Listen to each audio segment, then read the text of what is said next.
Hello everyone, welcome back to GS study online. आज हम लोग इस वीडियो में देखेंगे स्टैटिक जी के इतिहास के कई महत्वपूर्ण सवाल जो कि भारत एवं विश्व से जुड़े हुए हैं।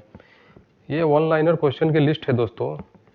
इसे लिस्ट से देश भर में कई एग्जाम में प्रश्न आ चुके हैं, इसलिए इस प्रश्नों को देखना बहुत ही इंपॉर्टेंट है दोस्तों। इस वीडियो को आप बिल्कुल ही लास्ट तक देखिएगा ताकि कोई भी प्रश्न आपसे छूटे नहीं, क्योंकि ये प्रश्न दोस्तों बहुत इंपॉर्टेंट है और कई बार देश भर के कई एग्ज़ाम में सवाल आ चुके हैं। और इस वीडियो पे अगर पहली बार आप आए हैं तो सब्सक्राइब जरूर कर लें। अगर वीडियो पसंद आए तो लाइक कर दें। तो बिना देर किए शुरू करते हैं दोस्तों। आइए देखते हैं। सबसे पहला सवाल है जो कि महत्वपूर्ण स्मरणीय तथ्य है। देखिए, सबसे पहला सवाल है, सबसे प्राचीन वेद कौन सा है? तो ये है ऋग्वेद। सबसे प्राचीन वेद कौन सा है? ऋग्वेद है।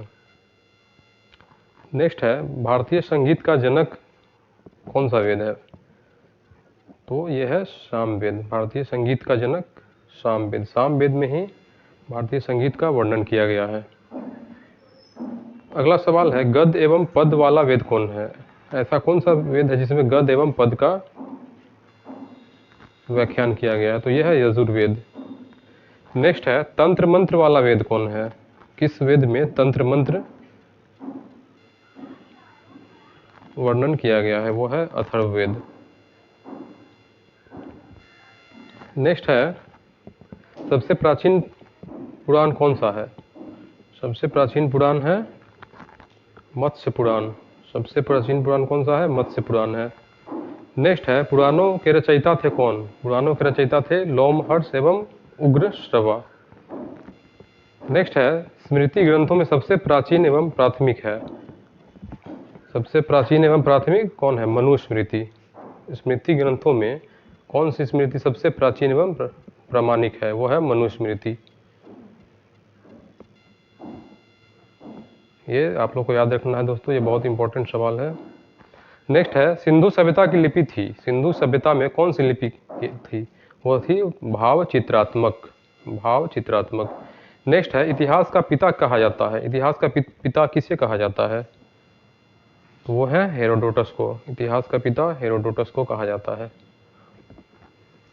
नेक्स्ट है, सिंधु घाटी सभ्यता के लोगों का मुख्य व्यवसाय क्या था? सिंधु घाटी के सभ्यता के लोग थे, उनका मुख्य व्यवसाय क्या था? वो था कृषि। कृषि से ही वो अपना लालन पालन करते थे। सिंधु घाटी सभ्यता के लोगों का मुख्य व्यवसाय कृषि था। नेक्स्ट है, सर्वप्रथम पालतू बनाया गया जानवर कौन है?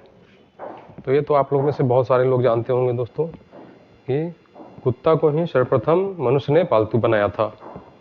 तो इसका आंसर हो जाएगा कुत्ता। नेक्स्ट है, सिंधु सभ्यता की प्रमुख विशेषता थी। सिंधु सभ्यता की प्रमुख विशेषता क्या थी?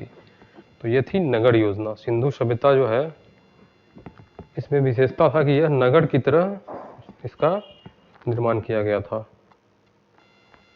नेक्स्ट है, सिंधु सभ्यता थी। सिंधु सभ्यता क्या थी? आद्य ऐतिहासिक एवं कांस्य युगीन। आद्य ऐतिहासिक एवं कांस्य युगीन ही सिंधु सभ्यता थी। नेक्स्ट है, सिंधु घाटी सभ्यता का प्रमुख बंदरगाह कौन सा था? तो ये था लोथल बंदरगाह, जो कि गुजरात में स्थित है। सिंधु घाटी सभ्यता का प्रमुख बंदरगाह लोथल था। नेक्स्ट है, सिंधु सभ्यता का सर्वमान्य काल क्या है? सिंधु सभ्यता का सर्वमान्य काल है 2350 से 1750 ईस्वी पूर्व। सिंधु सभ्यता का सर्वमान्य काल है 2350 से 1750 ईसा पूर्व। ये आप लोग को ध्यान में रखना है दोस्तों। नेक्स्ट है, हड़प्पा स्थित है। हड़प्पा कहाँ पे स्थित है? ये हड़प्पा जो है रावी नदी के तट पर, जो कि पाकिस्तान में स्थित है। रावी नदी के तट पर हड़प्पा स्थित है। आइए अगला देखते हैं, मोहनजोदड़ो स्थित है। मोहनजोदड़ो स्थित है कहाँ पे? सिंधु नदी के तट पर, जो कि ये भी पाकिस्तान में ही है। सिंधु नदी के तट पर पाकिस्तान में मोहनजोदड़ो स्थित है। नेक्स्ट है, मोहनजोदड़ो से प्राप्त स्मारक प्रमुख कौन से हैं? वो है बृहत स्नानागार।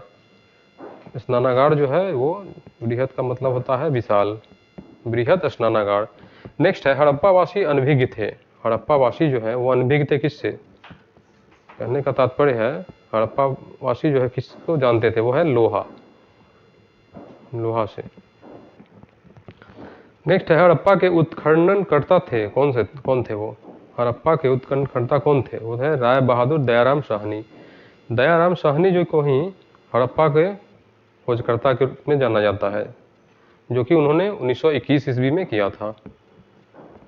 हड़प्पा के उत्खननकर्ता थे राय बहादुर दयाराम साहनी। इन्होंने 1921 में इसे खोज किया था। आइए नेक्स्ट देखते हैं। सिंधु सभ्यता की प्रमुख फसल थी। सिंधु सभ्यता की प्रमुख फसल गेहूं और जौ थी। सिंधु सभ्यता की प्रमुख फसल थी गेहूं और जौ। नेक्स्ट है आर्य लोग सर्वप्रथम बसे। आर्य लोग सर्वप्रथम कहाँ पे बसे थे? वो बसे थे पंजाब में एवं अफगानिस्तान में। आर्य लोग सर्वप्रथम जो है पंजाब एवं अफगानिस्तान में बसे थे। नेक्स्ट है आर्य मूल निवासी थे कहाँ के? आर्य मूल निवासी थे मध्य एशिया के। आर्य मूल निवासी मध्य एशिया के थे। नेक्स्ट है आर्यों के सर्वाधिक प्रिय देवता थे। आर्यों के सर्वाधिक प्रिय देवता कौन थे? वो थे इंद्र। आर्यों के सर्वाधिक प्रिय देवता थे इंद्र।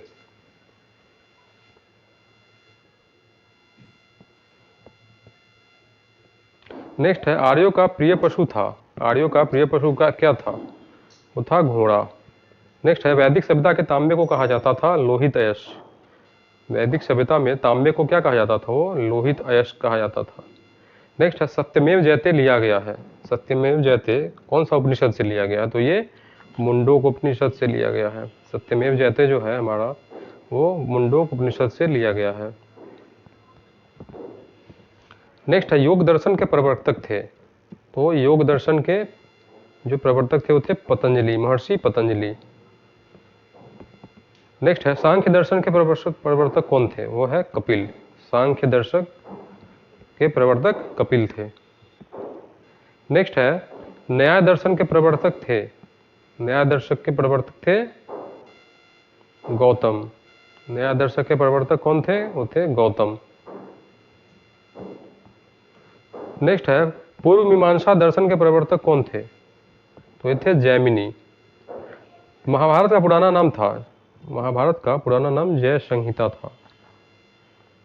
शून्यवाद के प्रतिपादक है नागार्जुन। शून्यवाद के प्रतिपादक नागार्जुन है। आइए अगला देखते हैं महावीर का जन्म हुआ था। तो महावीर का जन्म हुआ था कुंडग्राम, जो कि वैशाली में स्थित है। वैशाली बिहार में ही स्थित है एवं 540 ईस्वी पूर्व में इनका जन्म हुआ था कुंडग्राम में। नेक्स्ट है महावीर ने अपना उपदेश दिया था। किस भाषा में दिया था? महावीर ने अपना उपदेश प्राकृतिक भाषा में दिया था, प्राकृत भाषा में। नेक्स्ट है जैन धर्म के दो संप्रदाय थे। कौन कौन से थे? जैन धर्म को जो है दोस्तों दो विभागों में बांट दिया गया था, जो कि श्वेतांबर एवं दिगंबर कहलाता है। श्वेतांबर एवं दिगंबर कहलाता है। जैन धर्म के दो संप्रदाय थे। नेक्स्ट है प्रथम जैन सभा 322 ईस्वी पूर्व हुई थी। जैन सभा जो प्रथम हुई थी वो 322 ईस्वी पूर्व में हुई थी। कहाँ पे हुई थी? वो हुई थी पाटलिपुत्र में। जैन सभा जो है प्रथम वो पहली बार पाटलिपुत्र में 322 ईस्वी पूर्व में हुई थी। नेक्स्ट है दूसरी जैन सभा जो कि 512 ईस्वी में संपन्न हुई थी, वो कहाँ हुई थी? वो हुई थी वल्लभी गुजरात में। वल्लभी गुजरात में। नेक्स्ट है जैन धर्म के त्रिरत्न है। जैन धर्म के कौन कौन से त्रिरत्न हैं? आइए देखते हैं इन्हें।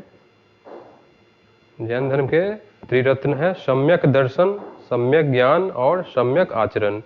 ये बहुत ही महत्वपूर्ण सवाल है दोस्तों, एग्जाम में कई बार आ चुके हैं।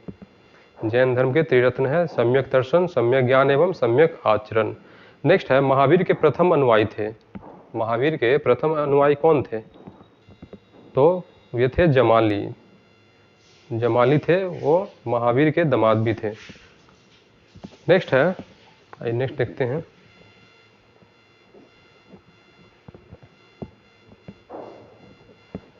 नेक्स्ट क्वेश्चन है खजुराहो में जैन मंदिर का निर्माण किया था। खजुराहो में जो है जैन मंदिर का निर्माण कौन किए थे? वो थे चंदेल शासक।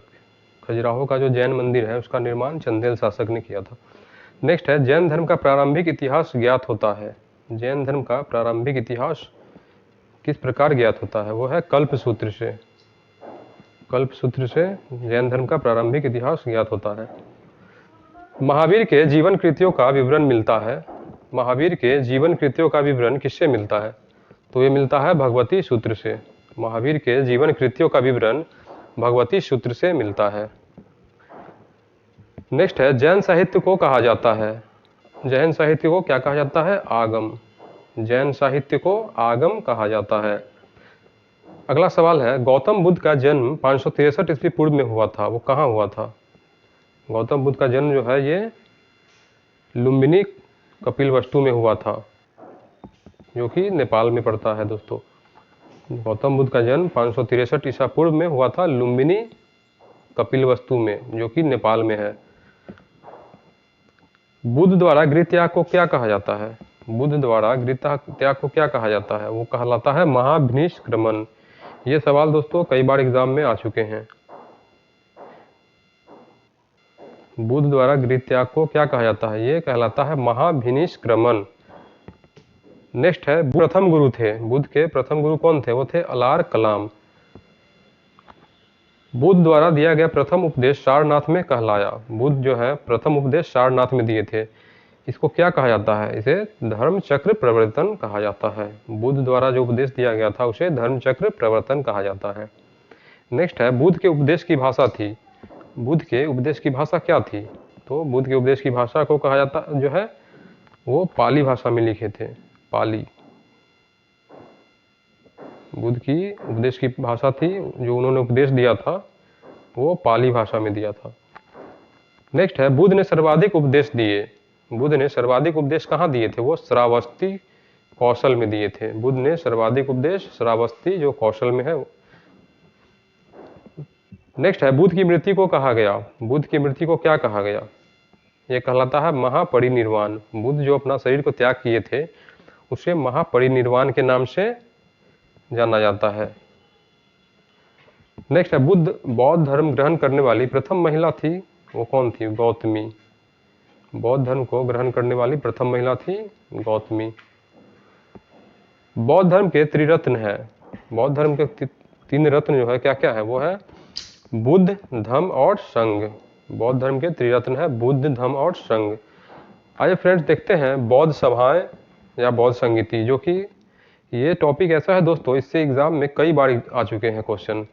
डायरेक्ट यहाँ से सवाल पूछ लिए जाते हैं, जैसे प्रथम बौद्ध सभा कहाँ पे हुआ था या किसके शासनकाल में हुआ था। इस तरह के सवाल दोस्तों कई बार एग्जाम में आ चुके हैं, बीपीएससी, एसएससी एवं अन्य कई एग्जाम में भी इस तरह के सवाल आते रहते हैं। तो आइए दोस्तों स्टार्ट करते हैं यहाँ से बौद्ध सभाएं। देखिए प्रथम बौद्ध सभा जो है, प्रथम बौद्ध सभा यह 483 ईसा पूर्व में हुआ था, और ये कहाँ पे हुआ था? राजगृह में। और ये किनके शासनकाल में हुआ था? अजातशत्रु। अजातशत्रु के शासनकाल में प्रथम बौद्ध सभा हुआ था। इसके अध्यक्ष थे महाकश्यप। द्वितीय बौद्ध सभा जो हुआ था वो हुआ था 383 ईसा पूर्व में, और ये वैशाली में कालाशोक के शासनकाल में हुआ था, और इसके अध्यक्ष थे सावाकामी। इसके अध्यक्ष कौन थे? सावाकामी। नेक्स्ट है तृतीय बौद्ध सभा जो है ये कब हुआ था? तो तृतीय बौद्ध सभा 251 ईसा पूर्व में हुआ था। तृतीय बौद्ध सभा 251 ईसा पूर्व में पाटलिपुत्र में हुआ था। इस समय शासन अशोक का था, अशोक के शासनकाल में तृतीय बौद्ध सभा हुआ था, और इसके अध्यक्ष थे मोगलीपुत्र तिष्य। नेक्स्ट है चतुर्थ बौद्ध सभा, अंतिम जो है ये चतुर्थ बौद्ध सभा है, ये ईसा की प्रथम शताब्दी में हुई थी, और ये कुंडलवन जो कि कश्मीर में पड़ता है यहीं पे हुई थी। इस समय शासन था कनिष्क का, और इसके अध्यक्ष थे वसुमित्र। बीपीएससी में दोस्तों ये सवाल कई बार आ चुके हैं, तो इन्हें आप जरूर ध्यान से देखना और याद करने की कोशिश करना। आइए नेक्स्ट देखते हैं जैन धर्म के प्रथम तीर्थंकर थे। जैन धर्म के प्रथम तीर्थंकर कौन थे? जैन धर्म के प्रथम तीर्थंकर थे ऋषभदेव। जैन धर्म के अंतिम या 24वें तीर्थंकर कौन थे? तो ये थे महावीर। महावीर जो थे वो 24वें और अंतिम तीर्थंकर थे जैन धर्म के। नेक्स्ट है आजीवक संप्रदाय के संस्थापक थे। आजीवक संप्रदाय के संस्थापक मखलीपुत्र गौशाल थे। नेक्स्ट है इस्लाम जगत में खलीफा पद 1924 ईस्वी में समाप्त करने वाला शासक कौन था? इस्लाम जगत में खलीफा पद जो कि 1924 ईस्वी में समाप्त करने वाला शासक कौन था? वो था मुस्तफ़ा कमाल पाशा। मुस्तफ़ा कमाल पाशा। नेक्स्ट है, हिजरी संवत का आरंभ हुआ था। हिजरी संवत का आरंभ कब हुआ था? तो ये हुआ था 622 ईस्वी में। हिजरी संवत का आरंभ 622 ईस्वी में हुआ था। ईसा मसीह को सूली पर चढ़ाया गया था, ये कब हुआ था? ईसा मसीह को सूली पर कब चढ़ाया गया था? तो ये 322 ईस्वी में चढ़ाया गया था। अगला है, अजातशत्रु का उपनाम क्या था? अजातशत्रु का उपनाम था कुनिक। पाटलिपुत्र का संस्थापक कौन था? तो पाटलिपुत्र को बसाने या संस्थापक इसका जो है उदयन को कहा जाता है। पाटलिपुत्र को उदयन ने ही बसाया था। नेक्स्ट है, सिकंदर और पोरस के बीच में युद्ध को कहा जाता है। सिकंदर और पोरस के बीच जो युद्ध हुआ था उसे कहा जाता है हाइडेस्पिस का युद्ध। सिकंदर और पोरस के बीच जो युद्ध हुआ था उसे हाइडेस्पिस का युद्ध कहा जाता है। अगला है, सिकंदर ने भारत विजय अभियान शुरू किया, कब किया था? सिकंदर ने भारत में विजय का अभियान कब शुरू किया था? तो ये किया था इसने 326 ईसा पूर्व में। अगला है, हर्यक वंश का संस्थापक था। हर्यक वंश का संस्थापक जो है बिंबिसार को माना जाता है। हर्यक वंश का संस्थापक बिंबिसार को कहा जाता है। चंद्रगुप्त मौर्य ने जैन धर्म की शिक्षा ली थी। चंद्रगुप्त मौर्य ने जैन धर्म की शिक्षा किससे ली थी? तो इन्होंने जैन धर्म की शिक्षा भद्रबाहु से ली थी। चंद्रगुप्त मौर्य की मृत्यु 298 ईसा पूर्व में हुई थी। ये कहाँ पे हुई थी? चंद्रगुप्त मौर्य की मृत्यु जो है श्रवण बेलगोला जो कि कर्नाटक में स्थित है, यहीं पे हुई थी। ये सवाल दोस्तों कई बार ये भी बीपीएससी में आ चुका है। अगला है, बिंदुसार को कहा जाता था। बिंदुसार को क्या कहा जाता था? तो इसे अमित्र घात कहा जाता था। बिंदुसार को अमित्र घात कहा जाता था। अगला है, भारत में शिलालेख का प्रचलन शुरू किया गया। भारत में शिलालेख का प्रचलन कब शुरू किया गया था? तो ये अशोक के समय में प्रचलित हुआ था। कौशाम्बी अभिलेख को कहा जाता है। कौशाम्बी अभिलेख को क्या कहा जाता है? तो ये रानी का अभिलेख भी कहा जाता है इसे। अशोक का सबसे लंबा अभिलेख है 7वां अभिलेख। अशोक का सबसे लंबा अभिलेख कौन सा है? तो वो है 7वां अभिलेख। नेक्स्ट है, अशोक का नाम जो है अशोक मिलता है मस्की एवं गुर्जर अभिलेख में। अशोक का नाम अशोक मिलता है मस्की एवं गुर्जरा अभिलेख में।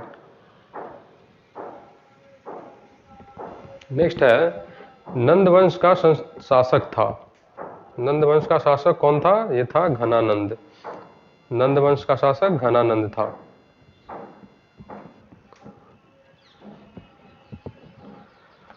अगला है, अशोक ने बौद्ध धर्म की शिक्षा ली। अशोक ने बौद्ध धर्म की शिक्षा किससे ली थी? तो ये ली थी उसने उपगुप्त से। अशोक ने बौद्ध धर्म की शिक्षा उपगुप्त से ली थी। नेक्स्ट है, सांची का स्तूप बनाया था। सांची का स्तूप किसने बनाया था? तो ये थे अशोक। सांची का स्तूप अशोक द्वारा निर्माण करवाया गया था। अगला है, अशोक ने धम्म स्वीकार किया था। अशोक ने धम्म स्वीकार किया था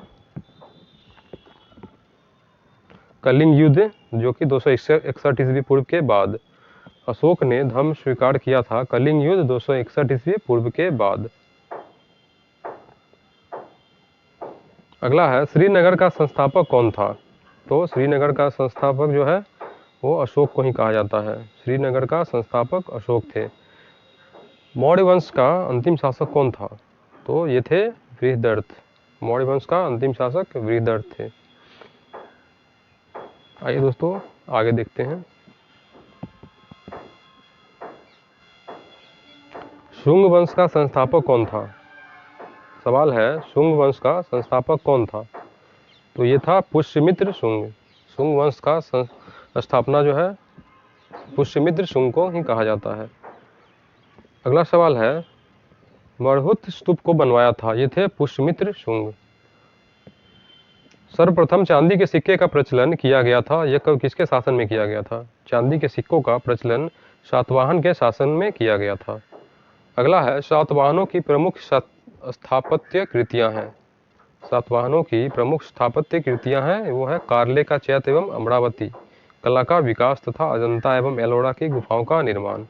ये सभी जो है दोस्तों सातवाहन की शासनकाल में हुआ था।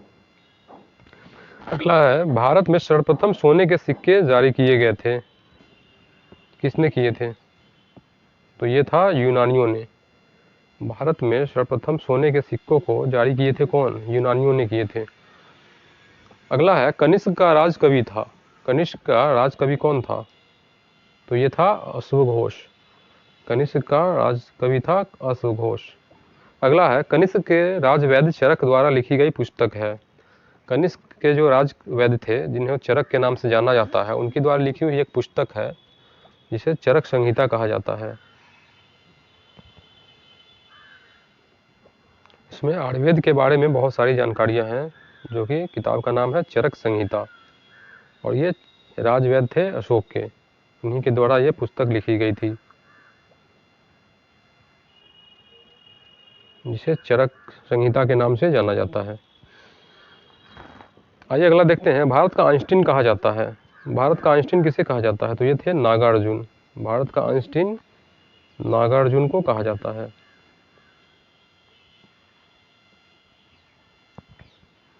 और उन्होंने सापेक्षता का सिद्धांत दिया था।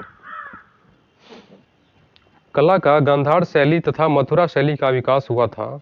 कला का जो है गांधार शैली और मथुरा शैली का विकास किसके शासन में हुआ था? तो ये कनिष्क के शासनकाल में हुई थी।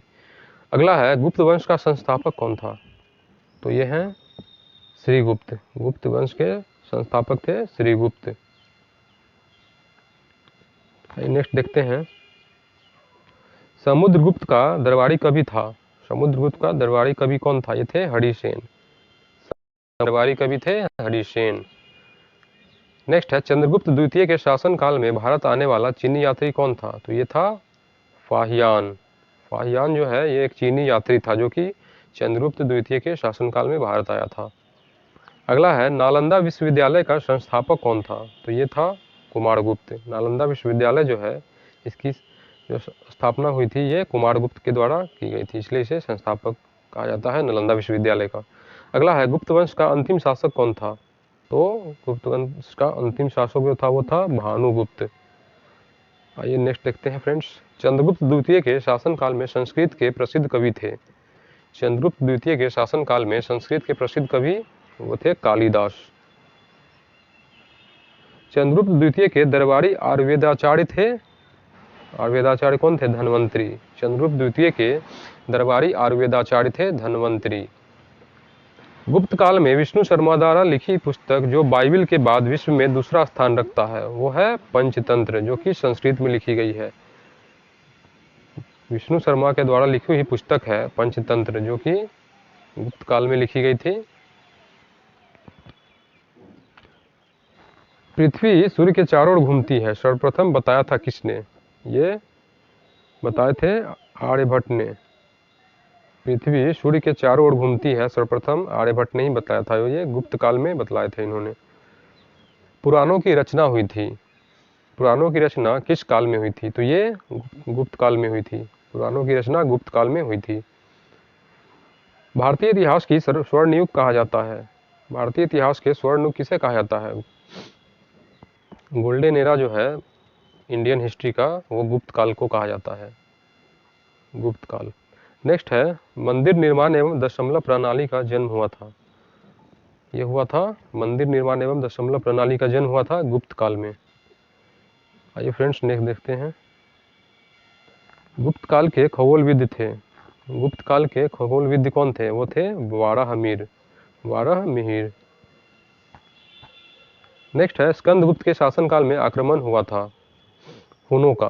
किस पे हुआ था? हुनों का। नेक्स्ट है, कालीबंगा की खोज 1951 ईस्वी में किसने की थी? कालीबंगा की जो खोज हुई थी 1951 ईस्वी में, इसमें अमलानंद घोष थे, इन्होंने ही खोज किया था कालीबंगा की, अमलानंद घोष ने। अगला है, बुद्ध के गृह त्याग महाभिनिष्क्रमण का प्रतीक है। बुद्ध ने गृह का त्याग किया था, उसको महाभिनिष्क्रमण कहा जाता है, और इसका प्रतीक क्या होता है? इसका चिन्ह है घोड़ा। घोड़ा को इसका प्रतीक माना जाता है। अगला है, हर्षवर्धन के प्रसिद्ध दरबारी कवि थे, कौन थे वो? वो है बाणभट्ट।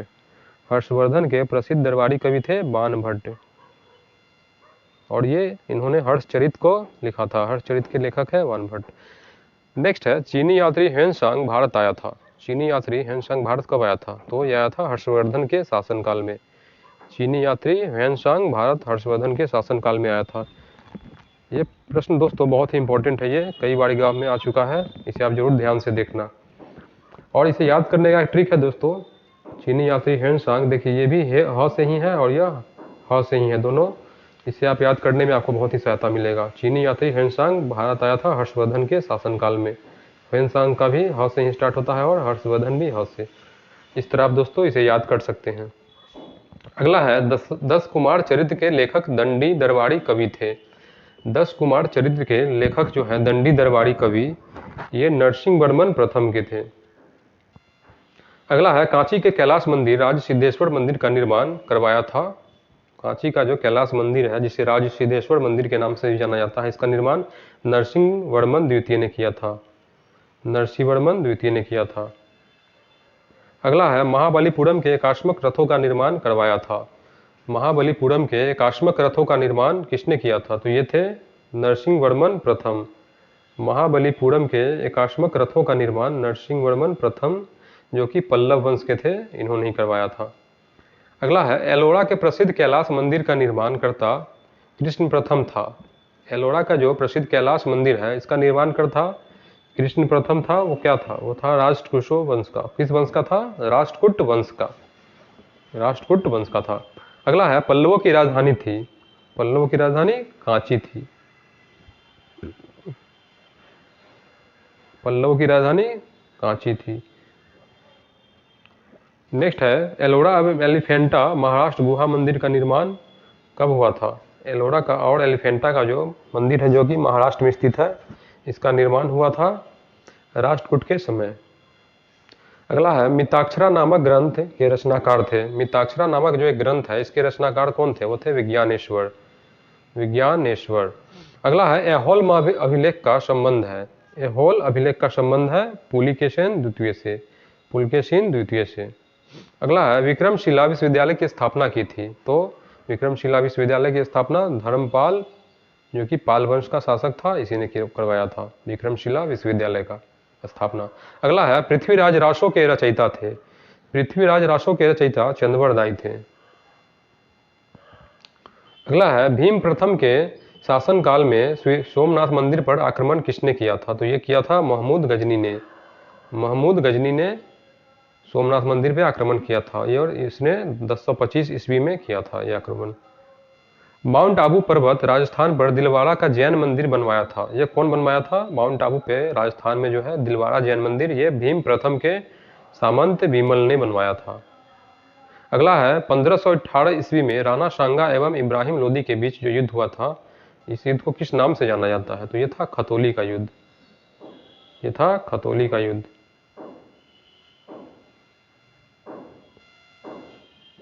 आइए नेक्स्ट देखते हैं फ्रेंड्स। अगला प्रश्न है, अरबों ने भारत पर पहला सफल आक्रमण किया था। अरबों ने भारत पर पहला प्रथम सफल आक्रमण कब किया था? किस? ये था मोहम्मद बिन कासिम के नेतृत्व में किया था। अगला है, अलबरूनी फिरदौसी उत्तवी तथा फारूकी थे। ये क्या थे? ये थे महमूद गजनी के दरबारी में थे। अलबरूनी, फिरदौसी, उत्तवी तथा फारूकी, ये थे महमूद गजनी के दरबार में। नेक्स्ट है, गुलाम वंश की स्थापना जो है यह 1206 ईस्वी में की गई थी। गुलाम वंश की स्थापना 1206 ईस्वी में की गई थी। कुतुबुद्दीन ऐबक ने किया था इसका स्थापना। गुलाम वंश का स्थापना कुतुबुद्दीन ऐबक के द्वारा किया गया था। अगला है, कुतुब मीनार की नींव किसने डाली थी? कुतुब मीनार की नींव डाली थी कुतुबुद्दीन ऐबक ने ही। अगला है, नालंदा विश्वविद्यालय को ध्वस्त करने वाला था। नालंदा विश्वविद्यालय को ध्वस्त किसने किया था? तो ये किया था बख्तियार खिलजी ने। नालंदा विश्वविद्यालय को बख्तियार खिलजी ने ही ध्वस्त किया था। अगला है, कुतुब मीनार के निर्माण कार्य को पूरा किसने करवाया था? देखिए फ्रेंड्स, इससे पिछले जो सवाल था इससे जुड़ा हुआ है। कुतुब मीनार के निर्माण कार्य को पूरा किसने करवाया था? तो ये इल्तुतमिश ने करवाया था। कुतुब मीनार का जो नींव डाला गया था वो कुतुबुद्दीन ऐबक के द्वारा डाला गया था, लेकिन इसका निर्माण कार्य को पूर्ण रूप से किया गया था इल्तुतमिश के द्वारा। कुतुब मीनार के निर्माण कार्य को पूरा इल्तुतमिश ने करवाया था। अगला है, टोपी सीकर अपना जीवन निर्वाह करने वाला सुल्तान था। टोपी सीकर अपना जीवन को निर्वाह करने वाला सुल्तान कौन था? ये था नसरुद्दीन महमूद। नसरुद्दीन महमूद था।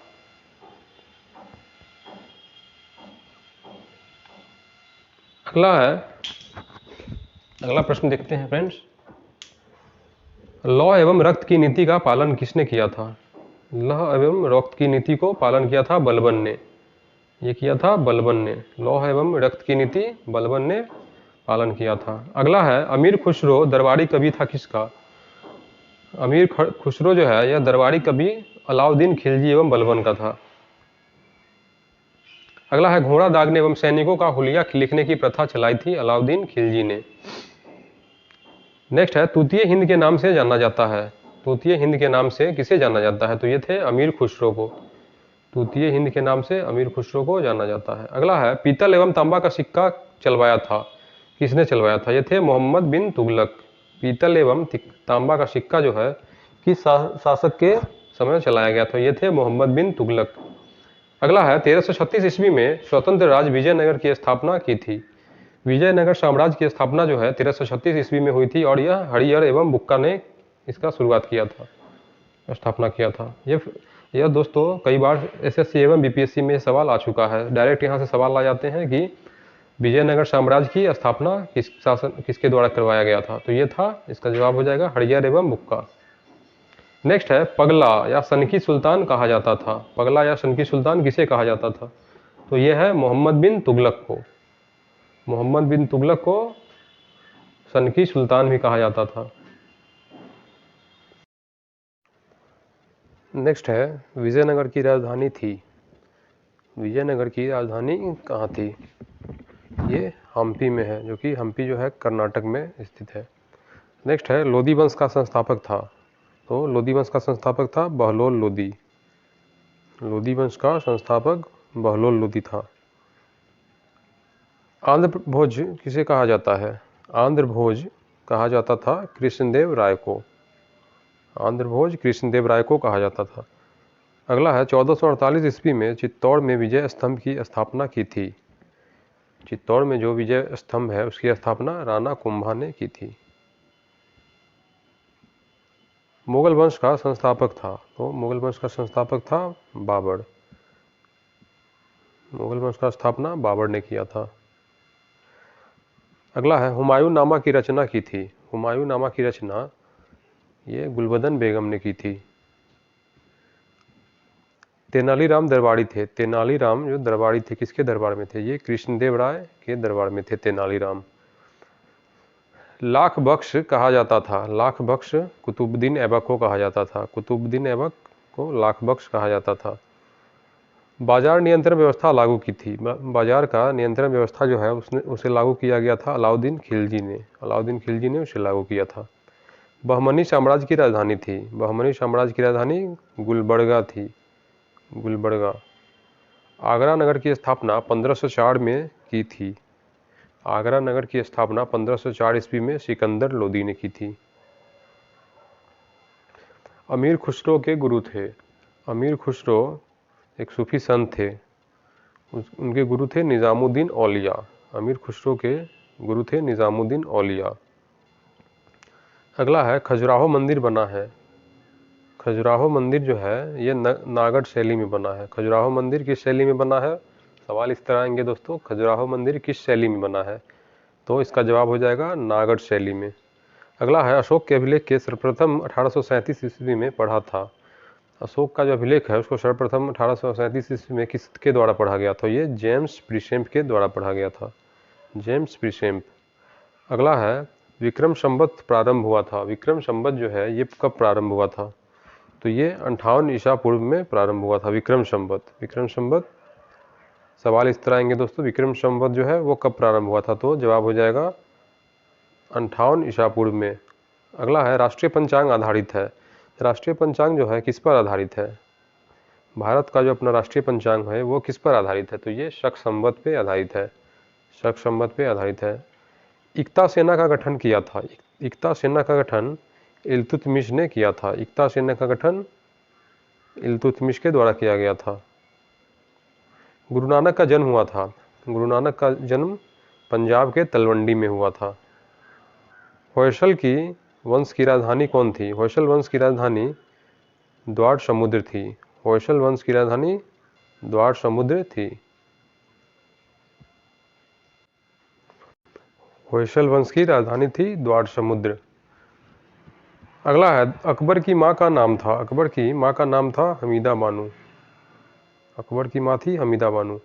अगला है दिल्ली सल्तनत की स्थापना 1206 ईस्वी में की गई थी।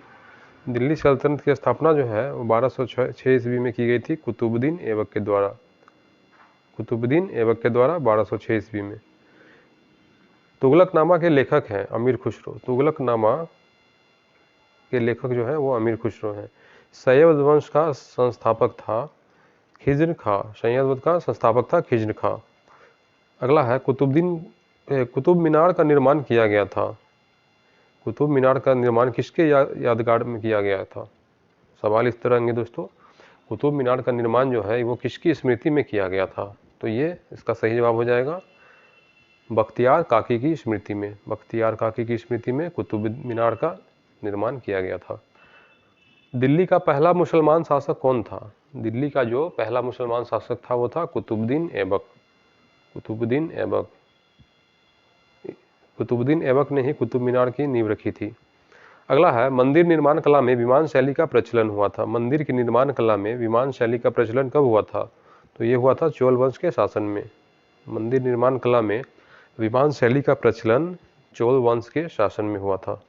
अगला है हुनों का प्रथम शासक था। हुनों का प्रथम शासक कौन था? तो ये था तोरमान। हुनों का प्रथम शासक था तोरमान। कलिंग युद्ध के बारे में पता चलता है, कलिंग युद्ध के बारे में जो है पता चलता है किसके तरह? अशोक के 13वें शिलालेख से। किसे पता चलता है? अशोक के 13वें शिलालेख से। शेर शाह के बचपन का नाम क्या था? शेर शाह के बचपन का नाम था फरीद खां। आइए नेक्स्ट देखते हैं दोस्तों। शेर शाह का मकबरा स्थित है। शेर शाह का जो मकबरा है वो कहाँ पे स्थित है? तो ये है सासाराम में, जो कि बिहार में स्थित है। सासाराम बिहार में स्थित है। 1541 ईस्वी में पाटलिपुत्र को पटना के नाम से पुनः स्थापित किया था। 1541 ईस्वी में पाटलिपुत्र को पटना के नाम से पुनः स्थापित किया था शेर शाह के द्वारा। अगला है अकबर के दरबार में प्रसिद्ध संगीतकार था। कौन था? तानसेन। ये तो बहुत प्रचलित है, तानसेन, जो कि अकबर के दरबार में प्रसिद्ध संगीतकार थे। मनसबदारी प्रथा लागू की गई थी। मनसबदारी प्रथा जो है वो लागू की गई थी, अकबर ने किया था। मनसबदारी प्रथा अकबर के द्वारा लागू किया गया था। मुगलों की राजकीय भाषा थी। मुगलों की राजकीय भाषा थी फारसी। हिंदी साहित्य का स्वर्ण काल कहा जाता है अकबर के काल को। हिंदी साहित्य का गोल्डन पीरियड जो है वो अकबर के काल को कहा जाता है। अकबर ने शीरी कलम की उपाधि दी थी किसे? ये दी थी अब्दुल को। अब्दुल को। अकबर ने जरी कलम की उपाधि दी थी मोहम्मद हुसैन कश्मीरी को। बैजू बाबरा, अबुल फजल, फैजी, शेख सलीम चिश्ती, मुल्ला दो प्याजा क्या थे? ये अकबर के दरबारी कवि सब थे। ये सभी अकबर के दरबारी कवि थे। बैजू बाबरा, अबुल फजल, फैजी, शेख सलीम चिश्ती, मुल्ला दो प्याजा। अगला है सिखों के 5वें गुरु अर्जुन देव की फांसी दिलवा दी थी। किसने दिया था इन्हें फांसी? ये जहांगीर के द्वारा दिया गया था। सिखों के 5वें गुरु जो थे गुरु अर्जुन देव, इन्हें फांसी दिया गया था, जहांगीर ने दिलवाया था। चित्रकाल का स्वर्ण काल कहा जाता है जहांगीर के समय को। जहांगीर के समय में चित्रकाल जो था वो अपने चरम सीमा पे था। चित्रकला जो है, चित्रकला को बहुत ही उस समय उत्थान मिला था। ये जहांगीर के शासनकाल में चित्रकला को बहुत उत्थान मिला था, इसलिए चित्रकला के स्वर्णकाल कहा जाता है। अगला है जहांगीर के मकबरा का निर्माण कराया था। ये कराया था नूरजहां ने। जहांगीर के मकबरा का निर्माण नूरजहां के द्वारा किया गया था। अगला है कैप्टन हॉकिंस और सर टॉमस रो आए थे, किसके दरबार में आए थे? जहांगीर के दरबार में। कैप्टन हॉकिंस एवं सर टॉमस रो आए थे जहांगीर के दरबार में। अगला है ताजमहल का निर्माण करने वाला स्थापत्य कलाकार था। ताजमहल का जो निर्माण किया गया था इसके कलाकार कौन थे? ये थे उस्ताद अहमद लाहौरी। इन्हीं के देखभाल में ये किया गया था, उस्ताद अहमद लाहौरी के। अच्छा, अगला है स्थापत्य कला का स्वर्ण युग कहा जाता है। स्थापत्य कला का स्वर्ण युग शाहजहां के शासनकाल को कहा जाता है। जिंदा पीर जो है के नाम से किसे जाना जाता है? जिंदा पीर के नाम से औरंगजेब को जाना जाता है। 1699 ईस्वी में हिंदू मंदिरों को तोड़ने का आदेश दिया था औरंगजेब ने। 1699 में हिंदू मंदिरों को तोड़ने का आदेश औरंगजेब के द्वारा दिया गया था। नेक्स्ट है आना सिक्के का प्रचलन करवाया था शाहजहां ने। आना सिक्के का प्रचलन शाहजहां के द्वारा किया गया था। अकबर ने दीन इलाही धर्म शुरू किया था। कब किया था? अकबर के द्वारा एक नए धर्म का शुरुआत किया गया था जिसे दीन इलाही नाम से जाना जाता है। ये 1582 ईस्वी में किया गया था। शाहजहां के बचपन का नाम था खुर्रम खां। शाहजहां के बचपन का नाम था खुर्रम खां। शाहजहां के बचपन का नाम क्या था? खुर्रम खां। अगला है जहांगीर को दफनाया गया था शहादरा लाहौर में। जहांगीर को दफनाया गया था इसके मृत शरीर को लाहौर में, शहादरा में। अगला है ताजमहल मकबरे की योजना तैयार की थी उस्ताद ईसा ने। ताजमहल मकबरे की योजना उस्ताद ईसा ने की थी। अकबर का जन्म 15 अक्टूबर 1542 ईस्वी को कहाँ हुआ था? तो अकबर का जन्म हुआ था अमरकोट, जो कि अब पाकिस्तान में स्थित है। ये पाकिस्तान में है अमरकोट। लाल किले स्थित मोती मस्जिद को बनाया था औरंगजेब ने। लाल किले में जो है स्थित जो है मोती मस्जिद को औरंगजेब ने बनवाया था। मराठा साम्राज्य के संस्थापक थे शिवाजी।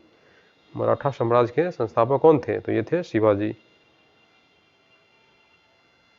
शिवाजी के गुरु कौन थे? शिवाजी के गुरु थे कोंडदेव। शिवाजी के गुरु थे कोंडदेव। ये सभी इंपॉर्टेंट क्वेश्चन है दोस्तों, ये आपको ध्यान से देखना है। आध्यात्मिक क्षेत्र में शिवाजी के आचरण पर काफी प्रभाव पड़ा था गुरु रामदास का। अध्यात्म के क्षेत्र में शिवाजी के आचरण पर काफी प्रभाव पड़ा था गुरु रामदास का।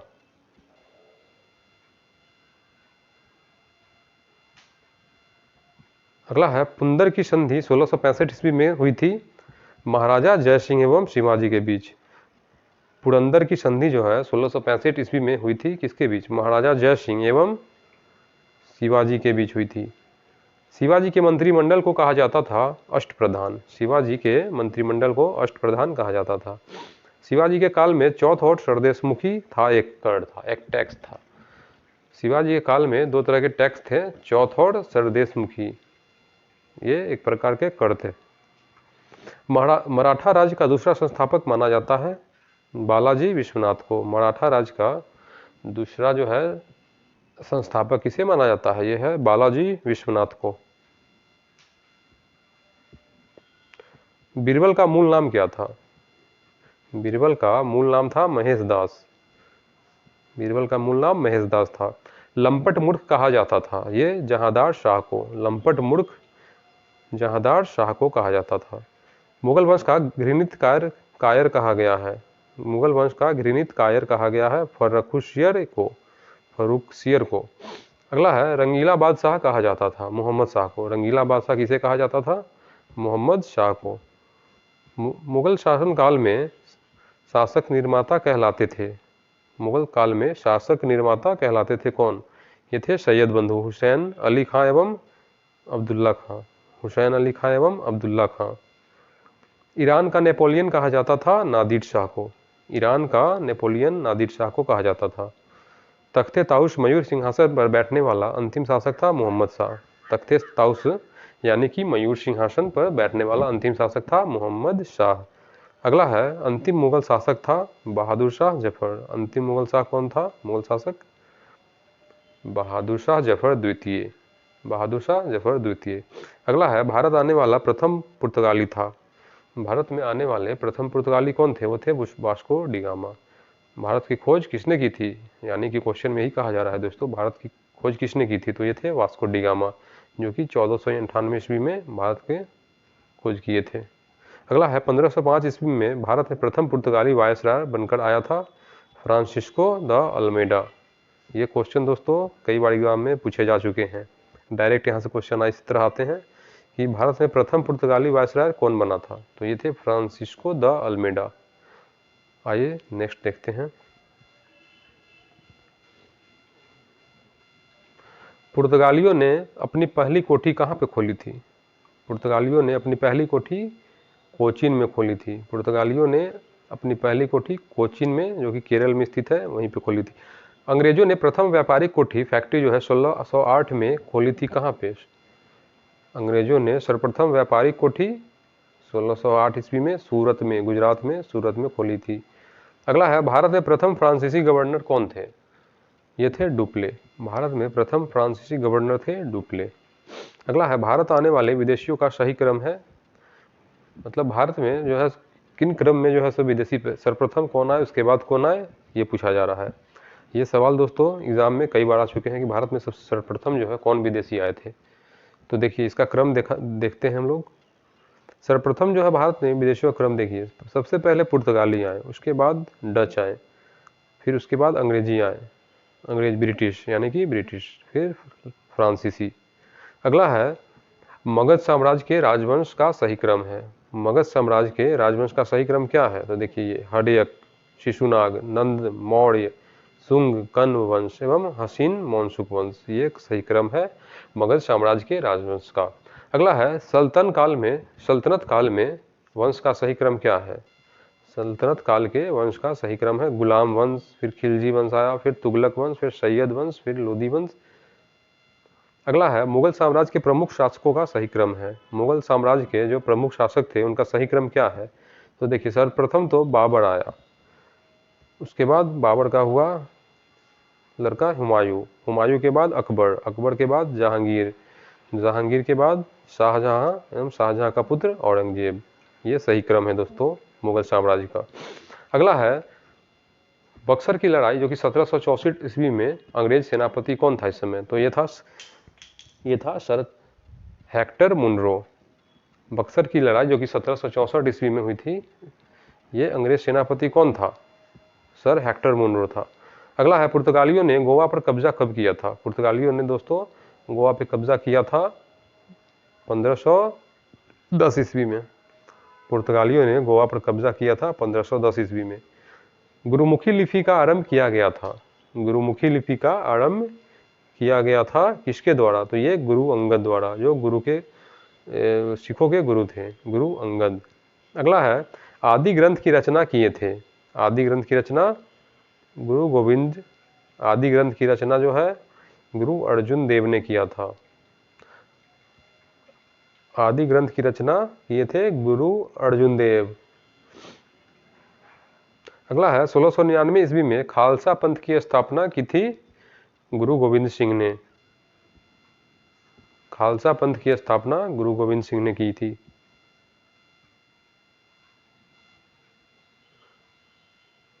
आइए नेक्स्ट देखते हैं। रेगुलेटिंग एक्ट लागू हुआ था। रेगुलेटिंग एक्ट जो है यह लागू हुआ था 1773 ईस्वी में। भारत में नागरिक सेवा का जनक माना जाता है लॉर्ड कॉर्नवालिस को। भारत में नागरिक सेवा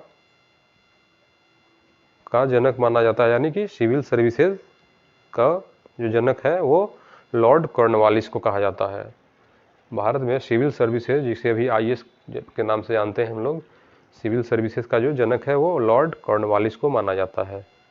अगला है, 1793 ईस्वी में स्थायी बंदोबस्त पद्धति लागू की गई थी। ये लॉर्ड कॉर्नवालिस के द्वारा ही किया गया था। 1793 ईस्वी में स्थायी बंदोबस्त पद्धति का लागू लॉर्ड कॉर्नवालिस ने ही किया था।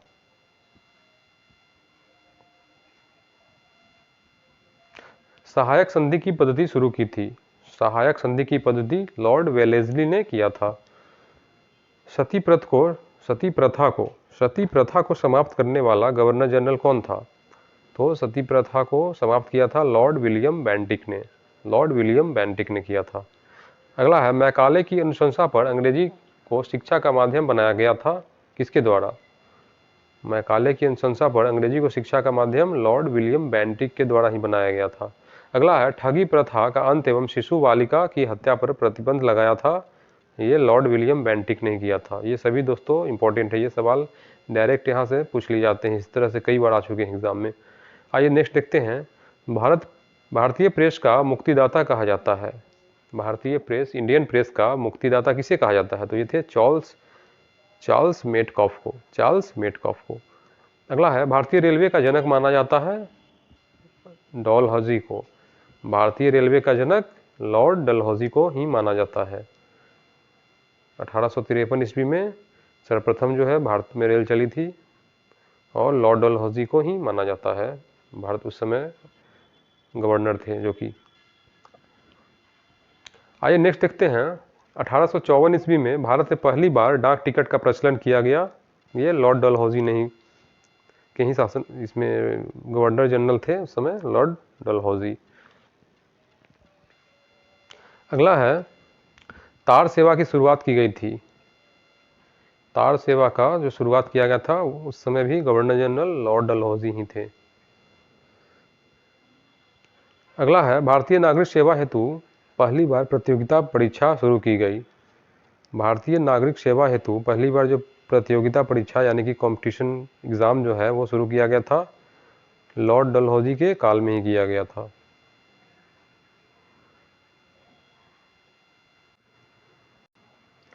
नेक्स्ट है, बम्बई, कलकत्ता तथा मद्रास उच्च न्यायालय की स्थापना की गई। ये लॉर्ड कैनिंग के काल में किया गया था। बम्बई, कलकत्ता तथा मद्रास में जो हाई कोर्ट है इसकी स्थापना लॉर्ड कैनिंग के काल में किया गया था। अगला है, 1878 में वर्नाकुलर प्रेस एक्ट पारित किया गया। ये लॉर्ड लिटन के काल में किया गया था। वर्नाकुलर प्रेस एक्ट जो है ये लॉर्ड लिटन के काल में ही किया गया। ये सभी सवाल दोस्तों बहुत इंपॉर्टेंट है, कोई भी सवाल आप मिस नहीं करें, बहुत ही इंपॉर्टेंट है, कई बार एग्जाम में आ चुके हैं। अगला है, 1881 में सर्वप्रथम भारत में नियमित जनगणना करवाई गई थी। सर्वप्रथम जो भारत में नियमित जनगणना करवाई गई थी 1881 ईस्वी में, ये किसके काल में किया गया था? तो ये लॉर्ड रिपन के काल में किया गया था, लॉर्ड रिपन के काल में। अगला है, रिपन को भारत के उद्धारक की उपाधि दी थी। लॉर्ड रिपन को भारत के उद्धारक की उपाधि किसने दिया था? तो ये दी थी फ्लोरेंस नाइटिंगेल ने दी थी। 1885 में मुंबई में भारतीय राष्ट्रीय कांग्रेस की स्थापना की थी। तो भारतीय राष्ट्रीय कांग्रेस का स्थापना जो है ये A.O. ह्यूम यानी कि एलन ऑक्टेवियन ह्यूम के द्वारा किया गया था।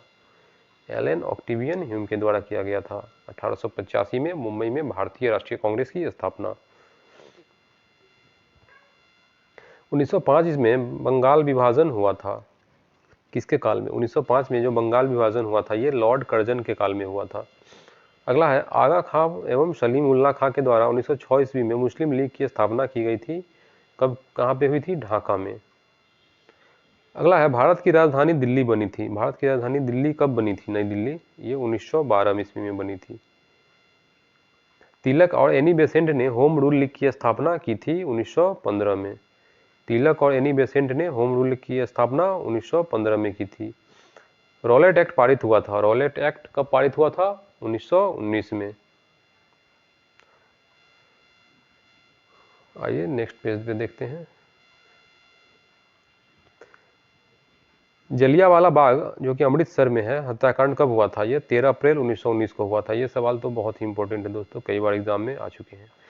चौरी चौरा उत्तर प्रदेश का कांड हुआ था 1922 में। चौरी चौरा जो कि उत्तर प्रदेश में है, ये कांड कब हुआ था? तो ये 1922 में हुआ था। चित्तरंजन दास एवं मोतीलाल नेहरू ने स्वराज पार्टी की स्थापना कब की थी? चित्तरंजन दास एवं मोतीलाल नेहरू ने स्वराज पार्टी की स्थापना 1923 में की थी। कांग्रेस में फूट पड़ी थी। कांग्रेस में फूट कब पड़ गई थी? तो ये सूरत अधिवेशन जो कि 1907 में हुआ था, उस समय कांग्रेस में फूट पड़ा था।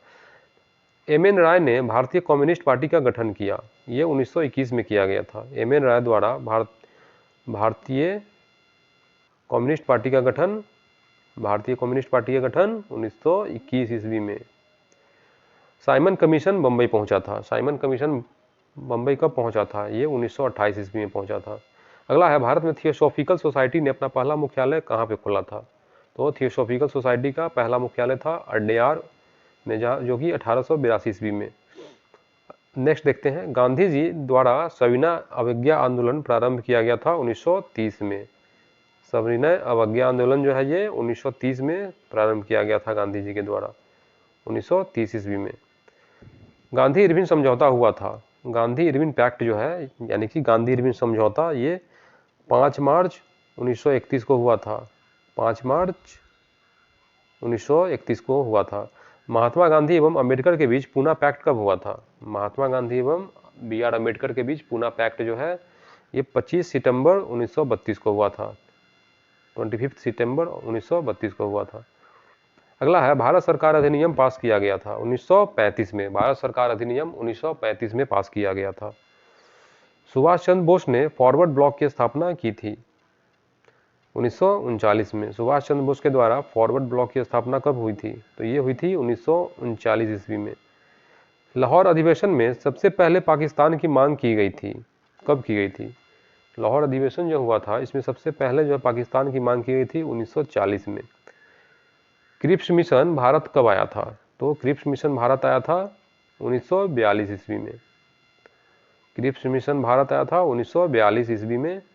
अगला है, कैबिनेट मिशन भारत आया था, तो कैबिनेट मिशन आया था 1946 में। डायरेक्ट सवाल इस तरह दोस्तों आते हैं, कैबिनेट मिशन भारत कब आया था? तो सही जवाब हो जाएगा 1946 ईस्वी में। स्वतंत्र भारत के सर्वप्रथम गवर्नर जनरल कौन थे? स्वतंत्र भारत के सर्वप्रथम गवर्नर जनरल थे लॉर्ड माउंटबेटन। Lord Mountbatten. और अगला देखिए दोस्तों, स्वतंत्र भारत के प्रथम और अंतिम भारतीय गवर्नर जनरल कौन थे? अगर सवाल इस तरह आए कि स्वतंत्र भारत के प्रथम और अंतिम, इस पे देखिएगा दोस्तों, प्रथम और अंतिम भारतीय गवर्नर जनरल, तो ये हो जाएंगे चक्रवर्ती राजगोपालाचारी। और अगर पूछे स्वतंत्र भारत के सीधे ये पूछ दे स्वतंत्र भारत के प्रथम गवर्नर जनरल कौन थे, तो ये होगा लॉर्ड माउंटबेटन। और स्वतंत्र भारत के अगर प्रथम और अंतिम भारतीय गवर्नर जनरल पूछे तो चक्रवर्ती राजगोपालाचारी। ये दोनों में ध्यान दीजिएगा आप लोग। आइए नेक्स्ट देखते हैं, भारत के स्वतंत्रता के समय ब्रिटेन के प्रधानमंत्री कौन था? जब भारत अपना आज़ाद हुआ था उस समय ब्रिटेन का प्रधानमंत्री कौन था? तो ये था क्लीमेंट एटली, जो कि लेबर पार्टी से बिलोंग करते थे। क्लीमेंट एटली अंग्रेज प्रधानमंत्री था। 1857 ईस्वी की सैन्य क्रांति की शुरुआत कब हुई थी? तो ये तो बहुत प्रसिद्ध है दोस्तों। 1857 की जो सैन्य क्रांति हुई थी ये मेरठ से स्टार्ट हुआ था और इसके नेतृत्व किए थे मंगल पांडे ने। 1857 ईस्वी के क्रांति के समय मुगल बादशाह कौन था? तो ये था बहादुर शाह जफर द्वितीय। बहादुर शाह जफर द्वितीय। अगला है, लाला हरदयाल ने गदर पार्टी की स्थापना की थी। दोस्तों सवाल इस तरह भी आते हैं कि गदर पार्टी की स्थापना किसने किया था? तो ये इसका सही जवाब होता है लाला हरदयाल। लाला हरदयाल के द्वारा गदर पार्टी का स्थापना किया गया था और यह कब किया गया था? 1913 ईस्वी में। अगला है, 1857 की क्रांति के समय ब्रिटेन के प्रधानमंत्री कौन थे? 1857 की क्रांति जब हुआ था तो ब्रिटेन के प्रधानमंत्री उस समय कौन थे? तो थे लॉर्ड पामस्टर्न। लॉर्ड पामस्टर्न। अगला है, बिना ताज के बादशाह कहा जाता था। बिना ताज के बादशाह किसे कहा जाता था? तो ये कहा जाता था सुरेंद्रनाथ बनर्जी को।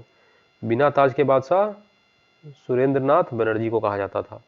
नेक्स्ट देखते हैं, द्वितीय विश्व युद्ध के समय ब्रिटेन के प्रधानमंत्री कौन थे? जब सेकेंड वर्ल्ड वॉर हुआ था उस समय ब्रिटेन के प्राइम मिनिस्टर थे विंस्टन चर्चिल। विंस्टन चर्चिल थे। अगला है, दास प्रथा को अवैध घोषित कब किया गया था? तो ये 1843 में किया गया था।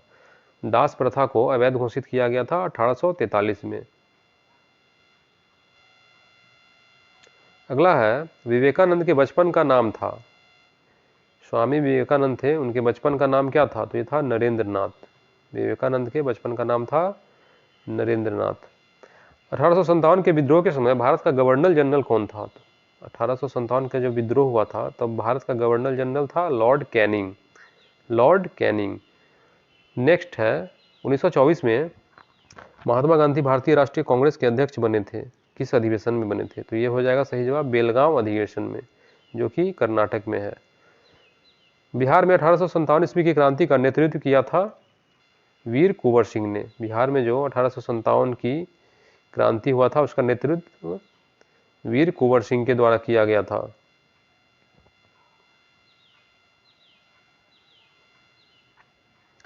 पिंडारियों का उन्मूलन किया था लॉर्ड हेस्टिंग्सन ने।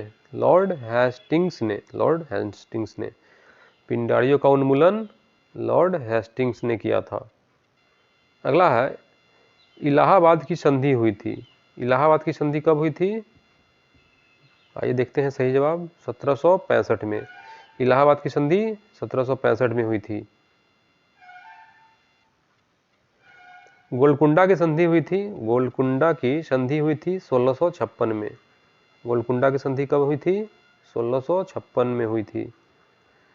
अगला है बनारस हिंदू विश्वविद्यालय की स्थापना 1916 ईस्वी में की थी। बनारस हिंदू विश्वविद्यालय जो है इसकी स्थापना 1916 में की थी। किसने किया था? तो ये थे पंडित मदन मोहन मालवीय। ये सवाल दोस्तों बीपीएससी में भी कई बार आ चुके हैं कि बनारस हिंदू विश्वविद्यालय की स्थापना किसके द्वारा किया गया था। तो ये हो जाएगा सही जवाब मदन मोहन मालवीय के द्वारा। और कब किया गया था? तो 1916 में किया गया था। अगला है प्रथम गोलमेज सम्मेलन लंदन में हुआ था 1930 में। प्रथम गोलमेज सम्मेलन जो है 1930 में हुआ था। कहाँ हुआ था? ये लंदन में हुआ था, इंग्लैंड के लंदन में हुआ था। प्रथम गोलमेज सम्मेलन के समय भारत के वायसराय कौन थे? जो प्रथम गोलमेज सम्मेलन हुआ था उस समय भारत के वायसराय थे लॉर्ड इरविन। प्रथम गोलमेज सम्मेलन के समय भारत के वायसराय लॉर्ड इरविन थे। नेक्स्ट है द्वितीय गोलमेज सम्मेलन कब हुआ था? तो द्वितीय हुआ था 1931 में। ये भी लंदन में ही हुआ था। द्वितीय गोलमेज सम्मेलन 1931 में लंदन में हुआ था। सवाल है द्वितीय गोलमेज सम्मेलन में कांग्रेस का प्रतिनिधित्व किसने किया था? द्वितीय गोलमेज सम्मेलन के समय कांग्रेस का प्रतिनिधित्व महात्मा गांधी ने किया था। अगला है तृतीय गोलमेज सम्मेलन में कांग्रेस ने भाग नहीं लिया था। तृतीय गोलमेज सम्मेलन में कांग्रेस ने भाग नहीं लिया था। यह कब हुआ था? 1932 ईस्वी में लंदन में। तो ये देखिए अगर गोलमेज सम्मेलन से दोस्तों सवाल आते हैं तो ये कंटिन्यू 3 साल में 3 सम्मेलन हुए थे। प्रथम हुआ था 1930 में, सेकेंड हुआ था 1931 में और थर्ड सम्मेलन जो है गोलमेज ये हुआ था 1932 में। यानी कि 30, 31, 32 में तीनों गोलमेज सम्मेलन हुए थे। नेक्स्ट है 1857 के विद्रोह को भारत का प्रथम स्वतंत्रता संग्राम कहा था। 1857 का जो विद्रोह था इसको भारत का प्रथम स्वतंत्रता संग्राम किसने कहा था? ये कहे थे वीर सावरकर ने कहे थे, वीर सावरकर। आइए नेक्स्ट देखते हैं।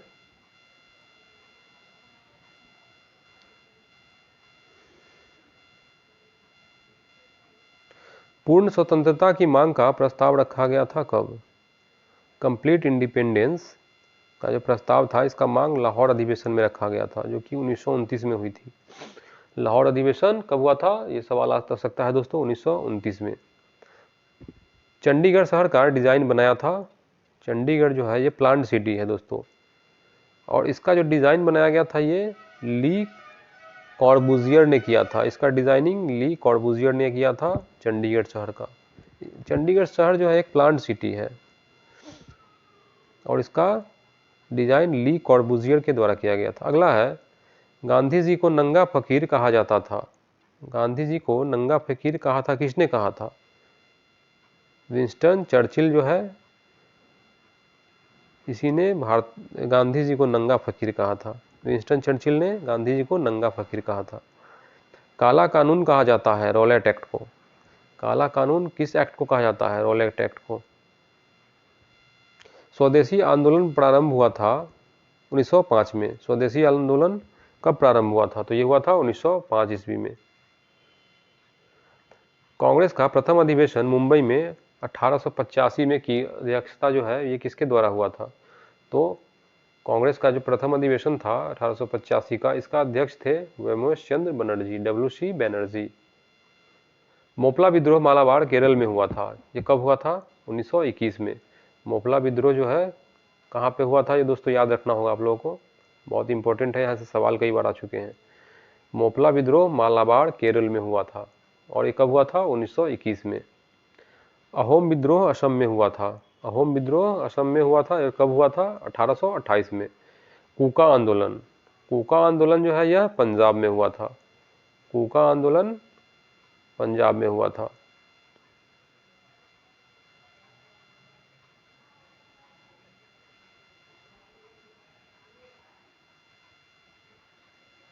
गांधी जी ने भारत में प्रथम सत्याग्रह का प्रयोग किया था चंपारण में 1917 में। गांधी जी ने भारत में प्रथम सत्याग्रह का प्रयोग कब किया था? तो ये बिहार के चंपारण जिले में 1917 ईस्वी में किया था। 1906 में कांग्रेस के अधिवेशन में दादा भाई नेहरू ने पूर्ण स्वराज की मांग की थी। ये कलकत्ता अधिवेशन में 1906 में कांग्रेस ने अधिवेशन में दादा भाई नेहरू ने पूर्ण स्वराज की मांग की थी कलकत्ता में। अगला है, बंगाल में अनुशीलन समिति का गठन किया था। अनुशीलन समिति का गठन जो है, बंगाल में अनुशीलन समिति का गठन किया गया था पी मित्रा ने किया था। 1904 ईस्वी में अभिनव भारत नामक संस्था स्थापित किया था। अभिनव भारत जो एक संस्था है, ये वीर सावरकर के द्वारा यानी कि वीडी सावरकर के द्वारा स्थापित किया गया था। अभिनव भारत 1904 में हुआ था अभिनव भारत नामक संस्था का स्थापना। महाराष्ट्र के क्रांतिकारी पत्र काल का संपादन किसने किया था? तो ये किया था परांजपे ने। नेक्स्ट है, महात्मा गांधी को कैसरे हिंद की उपाधि से सम्मानित किया गया था? 1915 ईस्वी में किया गया था। गांधी जी ने सत्याग्रह का सर्वप्रथम प्रयोग किया था दक्षिण अफ्रीका में। गांधी जी ने सत्याग्रह का सर्वप्रथम प्रयोग कब किया था? तो ये किया था दक्षिण अफ्रीका में। अगला है, महात्मा गांधी ने कैसरे हिंद की उपाधि एवं रविन्द्रनाथ टैगोर ने सर की उपाधि लौटा दी थी। तो ये क्यों लौटाए थे दोनों ने उपाधि को? ये जलियांवाला बाग के विरोध में, जलियांवाला बाग जो है कांड, इसके विरोध में, जिसमें कई निर्दोष लोग की जान चली गई थी। जलियांवाला बाग कांड के विरोध में इन्होंने, गांधी जी ने कैसरे हिंद एवं रविन्द्रनाथ टैगोर ने सर की उपाधि को लौटा दिया था जलियांवाला बाग कांड के विरोध में। अगला है, चौरी चौरा कांड से दुखित होकर महात्मा गांधी ने असहयोग आंदोलन स्थगित कर दिया। कब हुआ था ये, कब स्थगित किया था? 1922 में। 1923 में इलाहाबाद में चित्तरंजन दास और मोतीलाल नेहरू स्थापना किए थे किस पार्टी का? ये थे स्वराज पार्टी का। इलाहाबाद में चित्तरंजन दास एवं मोतीलाल नेहरू ने 1923 ईस्वी में स्वराज पार्टी की स्थापना की थी। कांग्रेस के प्रथम ब्रिटिश अध्यक्ष बने। कांग्रेस के प्रथम ब्रिटिश अध्यक्ष कौन थे? ये थे जॉर्ज यूले। ये थे ब्रिटिश अध्यक्ष थे, कांग्रेस के प्रथम ब्रिटिश अध्यक्ष थे जॉर्ज यूले। भारत भारतीयों के लिए है, नारा किसका है? यह है आर्य समाज का। भारत जो है यह भारतीयों के लिए है, ये किसका नारा है? यह है आर्य समाज का। अगला है, भारत का बिस्मार्क कहा जाता है। भारत का बिस्मार्क सरदार वल्लभ भाई पटेल को कहा जाता है।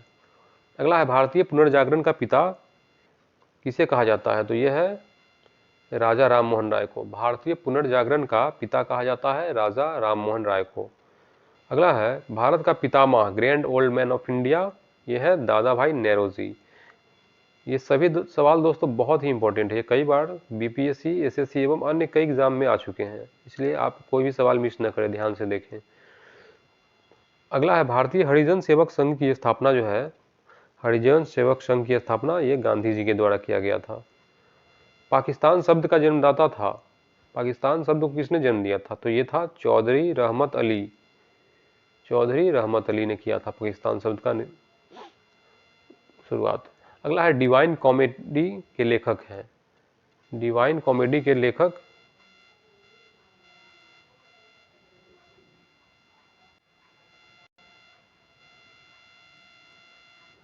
डिवाइन कॉमेडी के लेखक है दांते।